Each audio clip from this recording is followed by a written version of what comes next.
Hello, family, and welcome to another episode of Role Model Makers Experts Cafe. I'm your host, Dr. L, the Parent Whisperer. And today with me, I have a truly amazing and role model expert here, Miss Nancy Lee Bentley. Welcome to the show. I appreciate you being here and taking time out of your busy schedule. And audience, thank you for tuning in.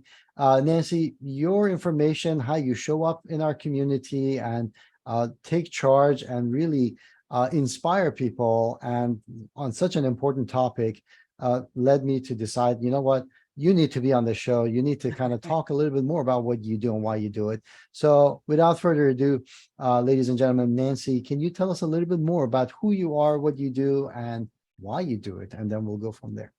Well, thank you, Dr. L. But I think you're the real inspiration, the real role model in this community because you have been so supportive to us who are really bent and very dedicated to serving families and to those entrepreneurs who are serving families too, right? So I really appreciate all that you're doing with this community, and we thank you so much. It's been a great opportunity. My name is Nancy Lee Bentley. I'm a food and holistic health expert, AKA That Gutsy Lady. And you'll probably find out later that I do like play on words, and you'll probably be rolling your eyes, but words have double meanings, right, Dr. L? Right? Absolutely. And so my whole focus and what I do is around food and gut and whole health. And actually, I started cooking when I was 5 in the sandbox, making mud pies and everything. And then I really got quickly into cooking. And I have done since then, oh my goodness, just about everything you can possibly do with food, from work with farmers and run restaurants and start the Organic Trade Association. And oh my goodness, and a few interesting things like, develop wheat-free recipes for celebrities like Cher when they're going through their issues. And I did make Prince's purple flowered birthday cake when I was living in Minneapolis. So yeah, it's been a wild ride ever since I was feeding people at Woodstock. Maybe some people have heard of that, right? Yeah, I'm a grandmother of the organic movement because I am not 25 anymore. I'm still doing parties and feeding people in private parties with healthy chef meals and everything. But my real passion and the real work, and thank you, doctor, for really promoting us to and encouraging us to really go for our vision and our passion and do the work that we're supposed to do, which is, about the food circle. And so my whole path has been about food and doing everything you could possibly do with food, but it's also been a fascination with the more unseen things, like spiritual things, and like I call it, the woo-woo thing. It's hard to get away from it though, okay? So I am doing the whole circle there about from food and health and everything that has to do with our whole big wide world of food and nourishment. Absolutely. From, how it's grown to, waste products. And the reality is there's lots of circles in this one, whether it's seasons, the clock, or us. We are actually circles within ourselves. Like we put food in there and then supposedly it comes out. It's like, anyway. So I really have been, it's been quite the journey doing many, many different things with food and finding out about the whole food system. It's huge. It's like our largest sector of our economy. But you know what? It still comes back down to the individual.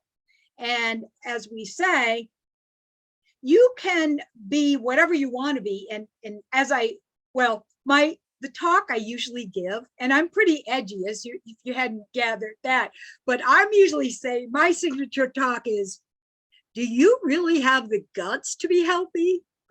Okay, because again, there we go, play on words. I warned you about that. But the thing is that guts, or your gastrointestinal tract, right, is a really important key part of the center of us. And it still comes all back down to what are you doing about food and eating, and not only about what you're eating, but maybe what about what's eating you. Absolutely. And how are you feeding and nourishing yourself?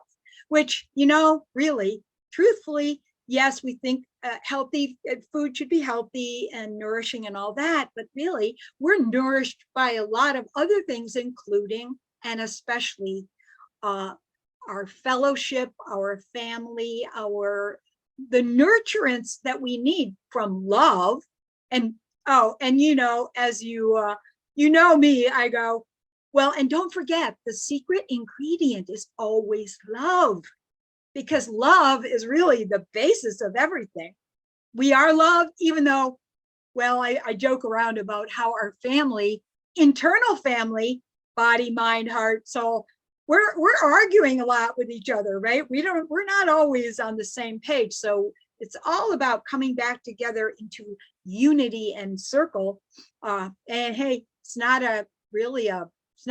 rocket science. It's like food is a pretty important first and last step in who we are and our healthy habits, our lifestyle choices. Absolutely. Yeah, exactly. Since it's such a big part of our economy, our day-to-day life, our social situation, and our nutrition, our health, it's definitely without worry, one of the biggest components, if not the biggest component.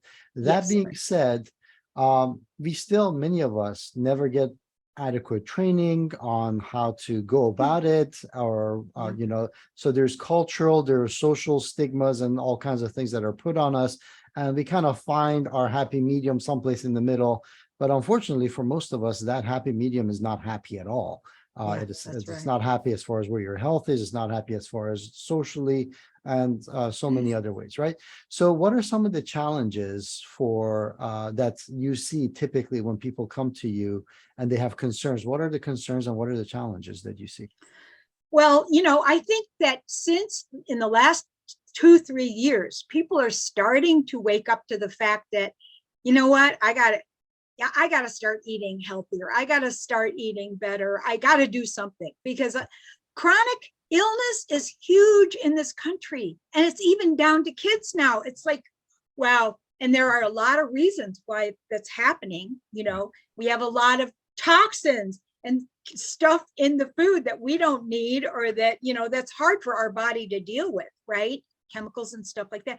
But also, it's like, this, like you say, it's such a huge topic, and there are so many influences, because what you like to eat, but maybe what you like to eat is not necessarily the best for you, right?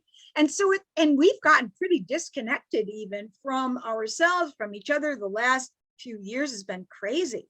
Right. So, people used to grow their own food. They used to work together around that. This is how our whole culture developed. But we've gotten really disconnected. And so now we were looking outside of ourselves for everything, even our food, what I should eat. And I go, wait a minute, squirrels don't have to study what they eat, do they? We need to be listening to our body. We've lost connection with the fact that our body, our whole being, you're not just that body, right? Everybody knows that. However, are you listening to the rest of yourself? So I say, listen to your body, and because your body has wisdom, and your body will tell you what to do. Isn't it always craving things and stuff like that? Well, yeah.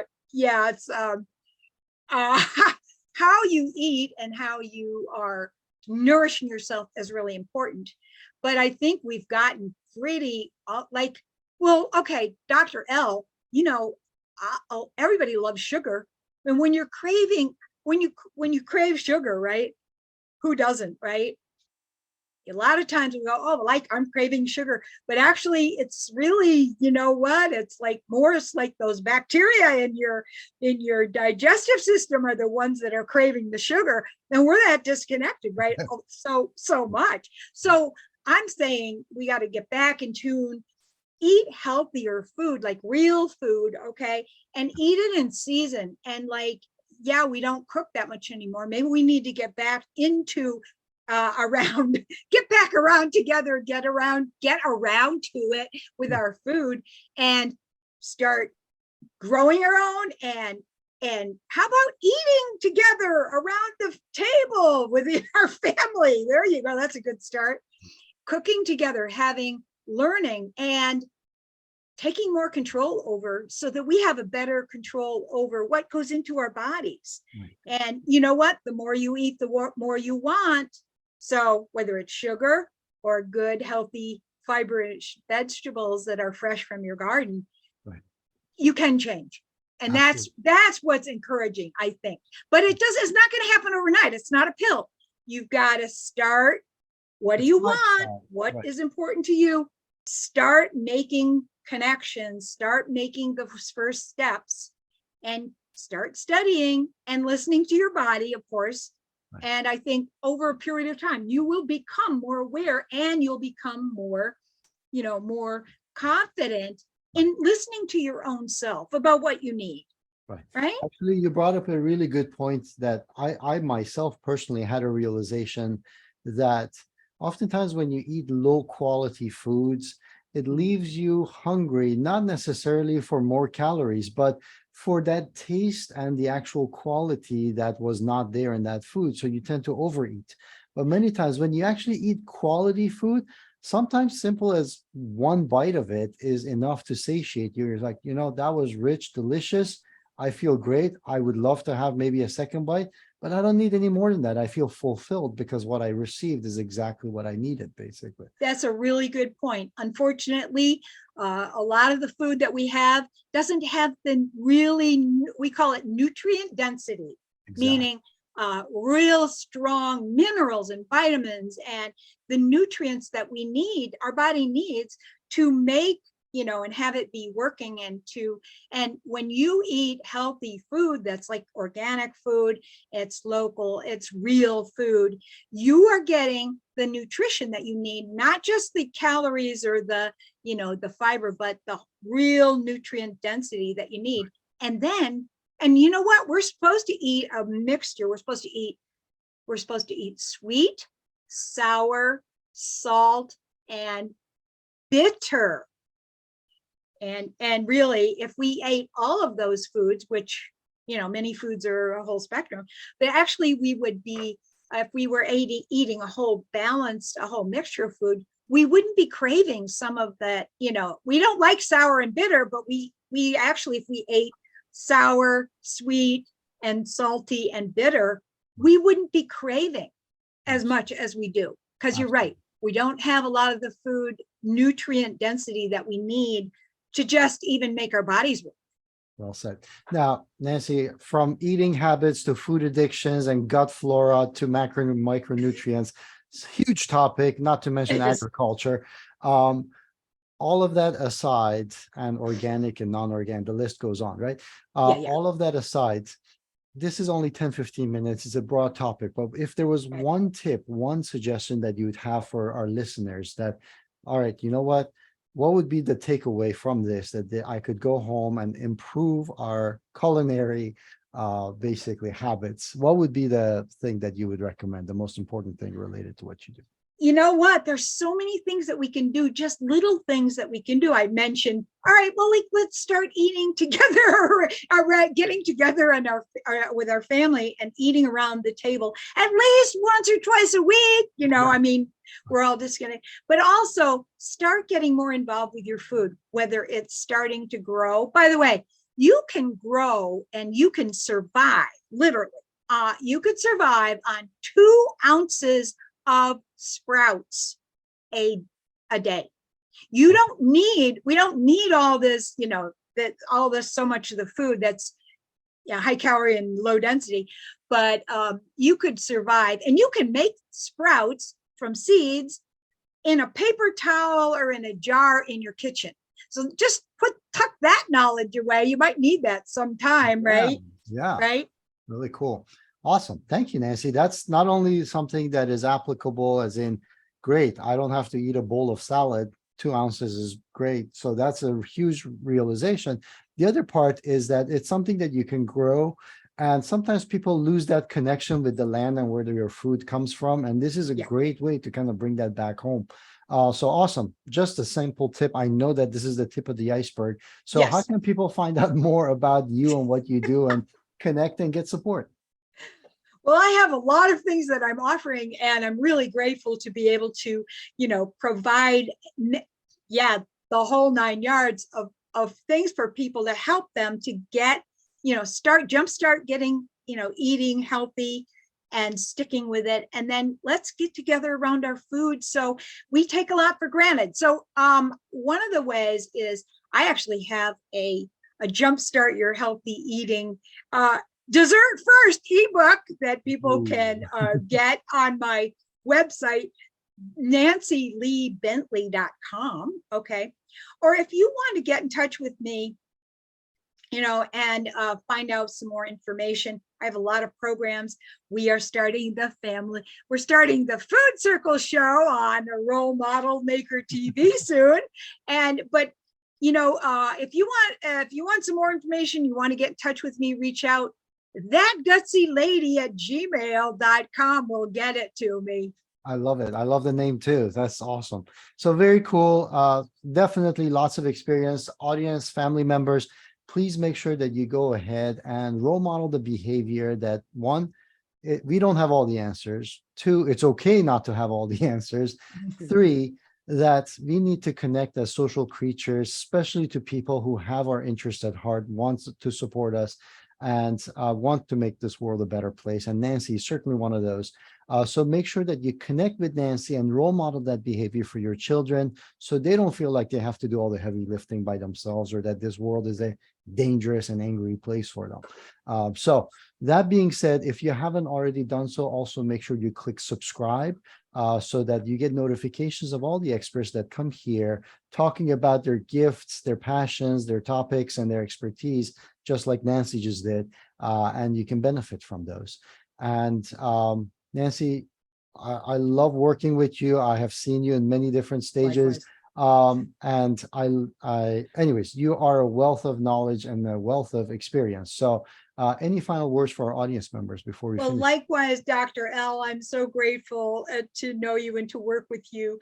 It's just, I feel really, yes, my heart is bursting open. But and remember, I always end up, and let's not forget what really, really feeds and nourishes us. Remember that the secret ingredient is always love.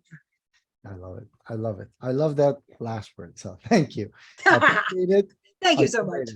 Cheers, guys. Okay, bye-bye.